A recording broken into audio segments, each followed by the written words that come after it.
In this video, I'll discuss how we set up lights for a video interview. We do this after we have already decided on our camera placement. First, we check if the room has any windows. Windows can provide natural light that acts as a large, soft light source. It can sometimes look great on its own, but for us it provides a nice foundation to build the rest of the lighting setup around. Just make sure that the sun isn't shining directly through the window, because that would produce unflattering hard light that creates harsh shadows on our subject. Second, we'll turn off any lights in the room that aren't useful to us.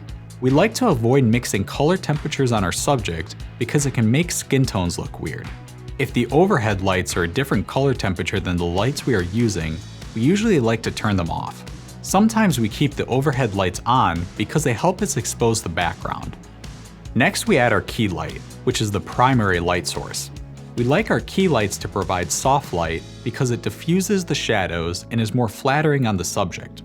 The window alone can act as a soft key, but we still like to add our own lighting to shape the light on the subject's face. We have the key light shining from the same direction as the natural light source. Using a motivated light makes the scene look more natural. We also have the key light positioned on the opposite side of the line of action as the camera. This means that the side of the subject with the shadows will be facing the camera.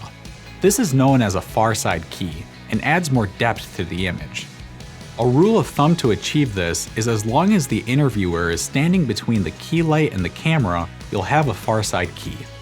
After the key light, we'll add the fill light. We usually don't add an actual light for fill, but instead use a reflector to bounce some light back onto our subject. We position it based on the amount of contrast we like. Move the bounce closer to the subject for less contrast and away for more contrast. Then we'll set up the hair light behind the subject.